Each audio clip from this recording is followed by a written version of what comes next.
Hello students, आज हम exercise 2.4 का थर्ड क्वेश्चन करेंगे। तो चलिए इस वीडियो को स्टार्ट करते हैं। थर्ड क्वेश्चन है हमारा, factorise the following using appropriate identities.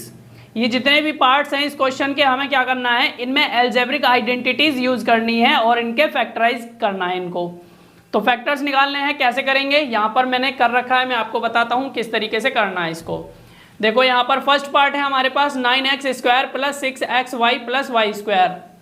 तो यहाँ पर हम इसको फैक्टराइज कैसे करेंगे, सबसे पहले हमें समझना होगा कि यहाँ पर हम कौन सी एल्जेब्रिक आइडेंटिटी यूज कर सकते हैं।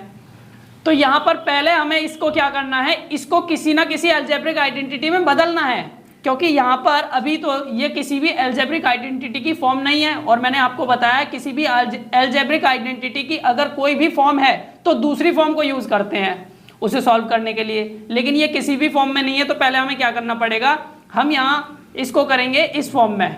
तो मैंने इसको किया 3x स्क्वायर, यहाँ लिखा 2xy प्लस में वाई स्क्वायर। क्यों किया, क्योंकि यहाँ पर आप देखो x प्लस वाई का होल स्क्वायर जो होता है वो क्या होता है, x square plus 2xy plus y square, ये होता है।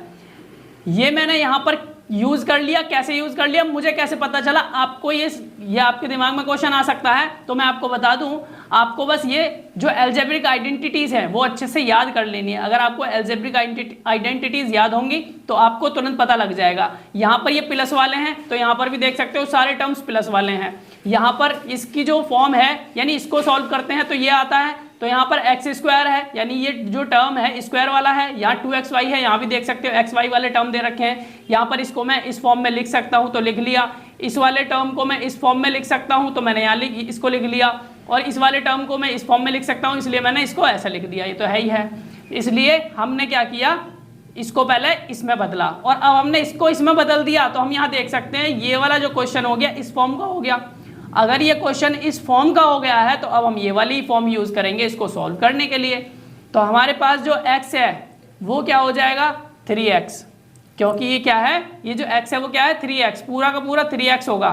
तो मैंने पहले 3x लिखा प्लस y, तो यहाँ पर y वाला टर्म क्या होगा हमारे पास, ये जो y दे रखा यही होगा, तो y लिख दिया। और इस पूरे पे स्क्वायर लग रहा है, यहाँ भी स्क्वायर लगाएंगे, क्योंकि हम जो इस क्वेश्चन को सॉल्व कर रहे हैं इस फॉर्म के हिसाब से तो सॉल्व कर रहे हैं अब, इसलिए इस फॉर्म के हिसाब से ही यहाँ से वैल्यूज उठाई जाएंगी। तो x की जगह हमने क्या लिया 3x, प्लस है यहाँ भी प्लस लगाया, y लेना था तो y हमने यहाँ से ले लिया, क्योंकि इस पूरे में हमारा जो y है वो क्या है, ये है। इस पूरे पे स्क्वायर है, यहाँ भी लगा दिया। अब ये स्क्वायर लग रहा है, इसका मतलब ये है हम इसको 2 बार लिख सकते हैं, तो हमने ये 2 बार लिख दिया। तो इसके हमने क्या कर दिए, फैक्टर्स कर दिए, इसको फैक्टराइज कर दिया। नेक्स्ट पार्ट है हमारा ये। अब इसको कैसे लिख सकते हैं, आप यहाँ देख सकते हो यहाँ पर माइनस वाली वैल्यू आ गई।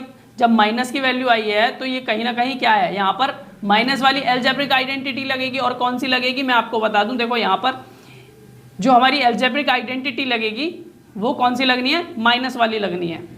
तो x माइनस वाई का होल स्क्वायर होता है, तो x माइनस वाई का होल स्क्वायर वाली हमको यहाँ पर लगानी है। तो उसमें क्या होता है एक्स स्क्वायर माइनस 2xy उसके बाद प्लस वाई स्क्वायर। तो हमने इसको कैसे लिखा, इस पूरे टर्म को, ये जो पूरा टर्म है इसको हमने कैसे लिखा, इसको हम ऐसे लिख सकते हैं। तो ये पूरा का पूरा क्या हो गया, x टर्म हो गया, और ये माइनस 2xy हो गया। माइनस का 2 इंटू में x हमारे पास ये था, ये वाला टर्म था तो ये वाला लिख दिया, और y हमारे पास टर्म कौन सा, ये वाला, तो ये लिख दिया इंटू में 1। और प्लस का y होता है वाई स्क्वायर, तो प्लस का वाई स्क्वायर मतलब इसको ऐसे लिख सकते हैं, इसको हम अपनी तरफ से स्क्वायर लगा सकते हैं। तो इस वाले क्वेश्चन को मैंने इस तरीके से लिख दिया, क्योंकि मैं इस क्वेश्चन को ऐसे लिख सकता हूँ इसलिए लिख दिया। अब अगर ये क्वेश्चन जो है हमारा, जो मैंने अभी आपको एल्जेब्रिक आइडेंटिटी बताई है कौन सी वाली, x माइनस वाई का whole square is equal to x square minus 2xy plus y square, तो ये वाला क्वेश्चन इस फॉर्म में है। तो अब हम क्या करेंगे, ये वाली फॉर्म यूज करेंगे इसको सॉल्व करने के लिए। तो सबसे पहले x देखना है, x हमारा क्या है 2y, ये पूरा टर्म क्या है x वाला टर्म है, तो इस 2y को लिखा, फिर यहाँ माइनस है तो यहाँ माइनस लगाया, और y वाला टर्म क्या है हमारा, ये लास्ट वाला टर्म होता है तो y लिख दिया।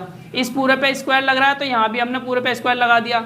अब क्या करना है, इसको 2 बार लिख देना है, बस इसको 2 बार लिख दिया हमने। तो इसका भी हमने क्या कर दिए, फैक्टर्स कर दिए, इसको फैक्टराइज कर दिया।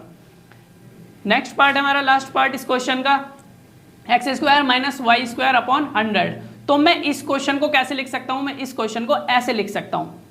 मैंने क्या कर दिया, ये तो हमारा ऐसा ही है एक्स स्क्वायर, इस पूरे टर्म को मैं क्या लिख सकता हूं, इस तरीके से लिख सकता हूं y अपॉन 10 का होल स्क्वायर। ये 100 जो है क्या है 10 का स्क्वायर है ना, और ये भी वाई स्क्वायर लग रहा है यहाँ पर भी, तो यानी कि इन दोनों पे क्या हो जाएगा होल का स्क्वायर हो जाएगा। मैंने इसको 10 लिख दिया और ये इस पे तो स्क्वायर पहले से लगा हुआ था, तो पूरे पे क्या लगा दिया होल का स्क्वायर लगा दिया, क्योंकि अगर मैं इसको दोबारा सॉल्व करूंगा तो यही वाला टर्म आ जाएगा। ये बिगड़ नहीं रहा है, खराब नहीं हो रहा है, इसलिए हम इसको ऐसे लिख सकते हैं। जब हमने इसको ऐसे लिख दिया तो हम देख सकते हैं x square minus y square, ये तो ये वाला फॉर्मूला लगेगा, यानी ये वाली अलजेब्रिक आइडेंटिटी लग रही है। और ये पहले से ही जब हमने इसको क्वेश्चन को देखा था तो पहले ही सोच लिया था कि हाँ हम इसको ऐसे लिख सकते हैं और उसके बाद हम ये वाली अलजेब्रिक आइडेंटिटी लगा सकते हैं, इसलिए मैंने इसको ऐसे लिखा। ऐसे ही आपको भी जब क्वेश्चन को देखोगे तो आपके दिमाग में ऐसी चीजें आनी चाहिए। अब मैंने इसको लिखा x square minus y square is equal to x plus y into x minus y होता है, तो ये क्वेश्चन इस फॉर्म में है तो इस वाले को यूज करेंगे इसको सॉल्व करने के लिए।